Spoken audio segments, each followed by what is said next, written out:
Greetings, everyone. I'm Pete Pardo from Sea of Tranquility. Welcome to Pick and Day number 24 of my favorite 31 album blind buys of all time. Right? These are the albums that we went and purchased. We saw the album cover. We knew we had to take it home with us. We had no idea what the music was all about. Maybe had never heard of the band or artist before. Maybe had in passing with other people. Maybe got recommended. That's like, oh, you should listen to that band. You should listen to that particular musician, right? But you'd never heard a lick of it. But you saw the album cover and you were like, I think I'm going to take a chance on this. I'm going to buy this. I don't know about you guys, but I did this a lot when I was growing up because, we didn't have the internet back in those days, right? So we just basically, you saw an album or maybe read a review in a magazine and you were like, all right, I'm going to go take a chance on it. That's what we did. So today we're going to go way back. This is an album from 1975 that I probably bought in 1976. And this is a J&R Music World purchase, right? So this is one of those bands that I had seen in the album racks. And when I bought this, they had a new album, which was... we now know is very, very popular, but it's not the first one I got from them. This was the first one I got from them.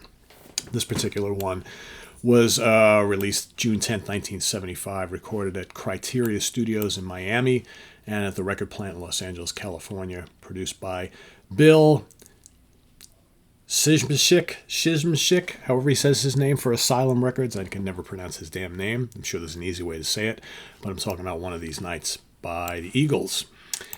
Now... yeah, that's an amazing album cover. I've always thought so.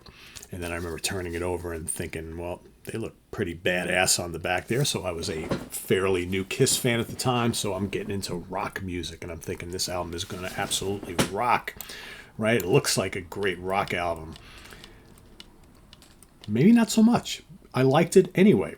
And I liked it enough to continue on my journey with this band. So, of course, the band comprised of Glenn Frey on guitars and vocals, Don Henley, drums and vocals, Bernie Leadon, guitars, banjo, mandolin, pedal steel, vocals, Randy Meisner, bass guitar, vocals, and Don Felder on guitars and vocals, along with a few other people here and there on this album who help out on things like fiddles and strings and synthesizer and piano and stuff like that.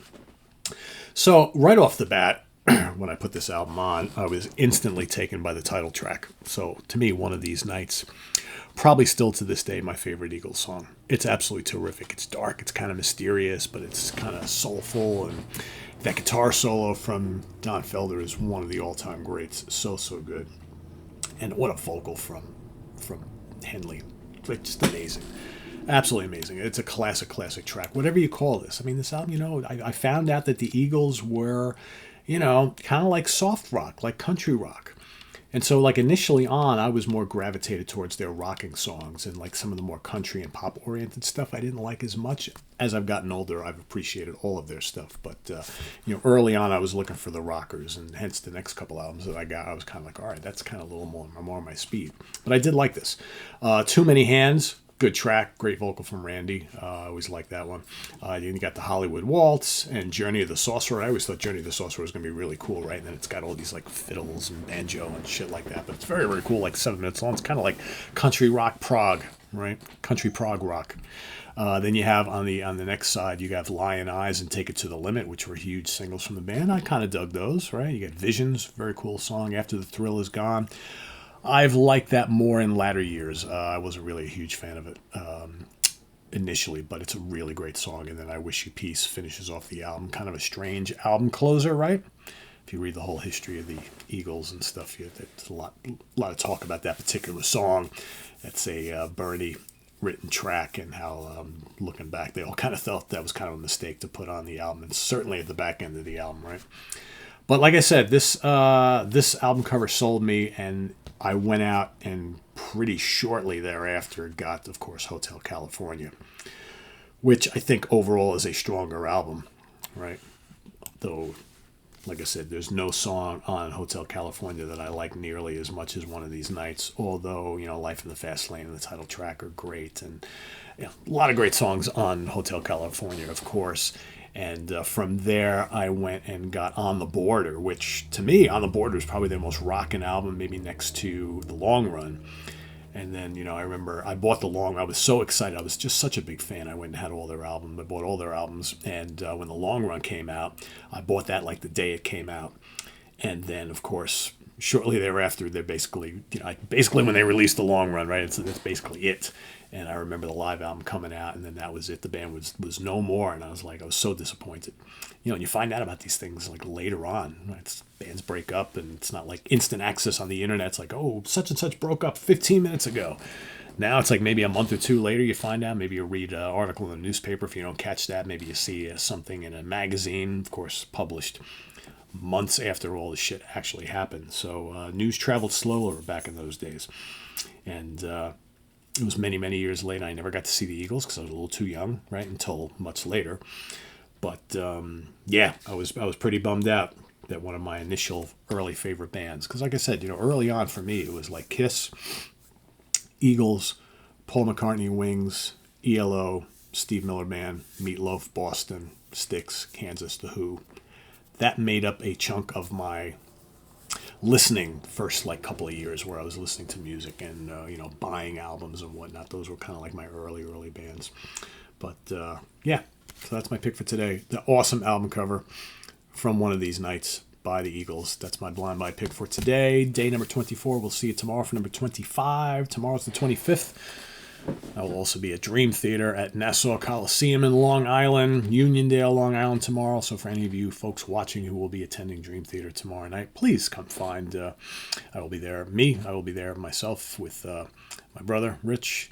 Jack Toledano will be on hand as well. So come find us, say hello. I don't know where we're sitting. Rich bought the tickets, so I just know I will be there. And I believe we'll be at the Green Frog beforehand. Is that the name of the place? The Green Frog? Something like that? Some kind of frog? Hold on, I'll tell you in a second. The name of the place. The name of the place is...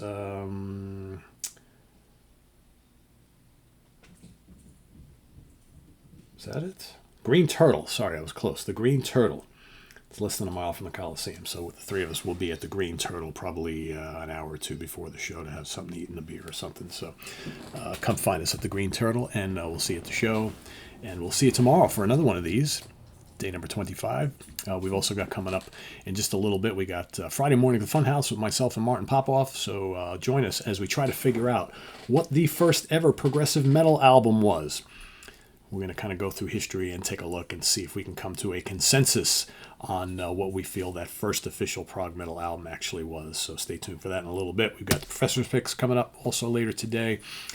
And we've got tomorrow, we've got 2 album homework assignments shows for you. We got speaking of Martin, myself and Martin squaring off in one episode, and Craig Kaminsky and Guitar Hack in the other.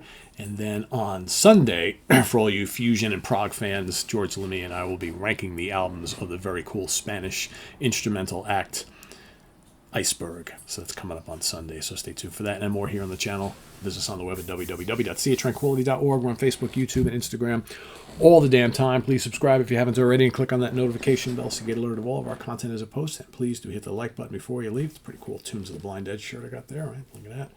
Bit of awesomeness, right?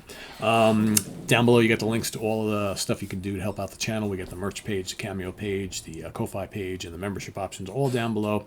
Thank you, everybody, for your support. It's always greatly appreciated, and we'll see you soon here with more stuff. I am Pete Pardo. Tune in just a little bit for Martin and myself. Till then, have a good one. Bye-bye.